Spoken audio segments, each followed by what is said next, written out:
Legacy of Kain Soul Reaver 1 and 2 Remastered. Kain Soul Reaver 1 and 2 Remastered is deified. The players tell tales of it. TLDR is really good, and I would recommend it both to the fans of the original games. Not that they needed any recommendation, and to the newcomers alike, it has its shortcomings though. When it comes to the Soul Reaver 1, I would say this is one of the definitive version of the game from now on.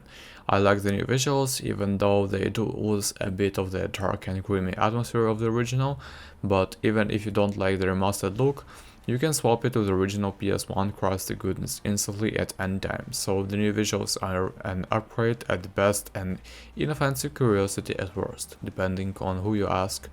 They can't ruin the game for you because the devs gave us options, which deserves major props. The real reason why it's the definitive version of SR1 though comes from the rest of the changes, from the tighter controls, the ability to move the camera with the analog sticks, in a platform game no less, to the addition of the map, which is pretty vague but still helpful enough to contain the collectibles tracker for each zone. Reaving souls never felt better.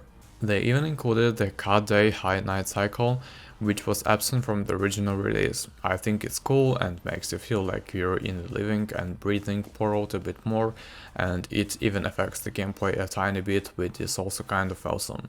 Sometimes it gets too dark though, which doesn't seem to be intentional, and I wish you could toggle it off if you so desired, especially when it gets bugged.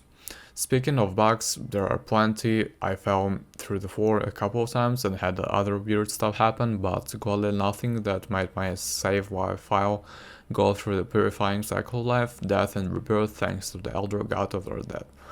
Players are reporting losing their progresses all the time, so I would definitely suggest saving your progress in the new slots as much as you can. Speaking of the game itself, it's a semi-open world action adventure which feels like a 3D Metroidvania in many aspects.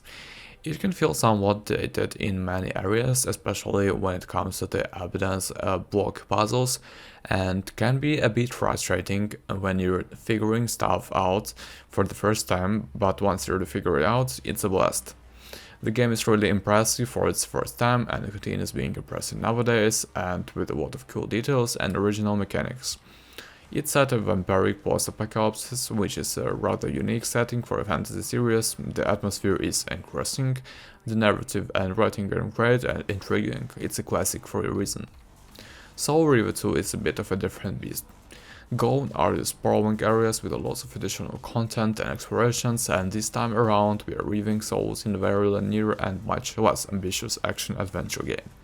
The puzzles got better, but the combat really took a hit and feels off, and the level design is much simpler, while in terms of mechanics and the actual gameplay, it's a less title. The real star this time around is the writing and the story, which took the center stage. This is what makes the SR2 the classic that it is.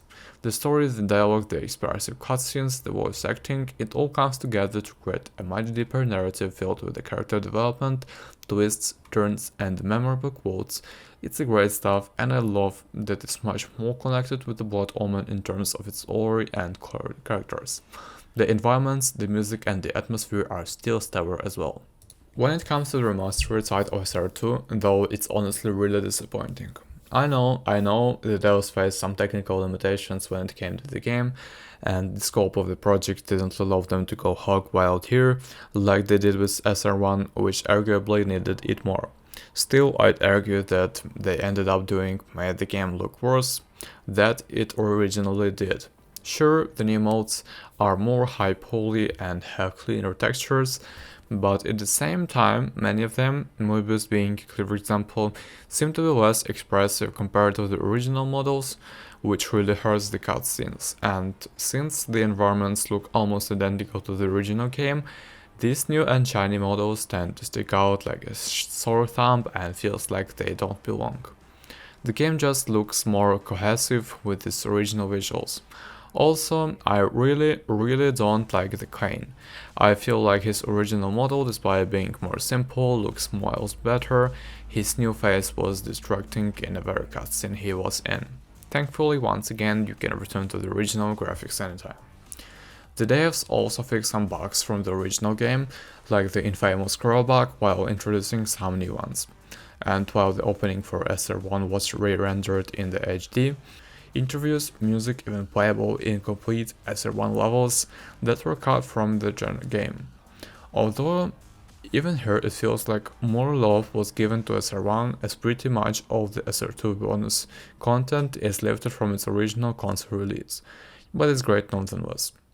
Overall, despite all my gripes, mostly related to the SR2 portion of this release, I really enjoyed my time and I'm glad that we can finally play these games nowadays without having to resort to the accumulation of fun patches. Hopefully we get the BO2 Defense collection as well sometime in the future, and it would be great if BO1 at least got ported to Steam someday. It's one of the best games in the series that sadly gets overshadowed by its sequels. So thank you guys for watching this video, don't forget to subscribe and hit the like button. See you in the next reviews.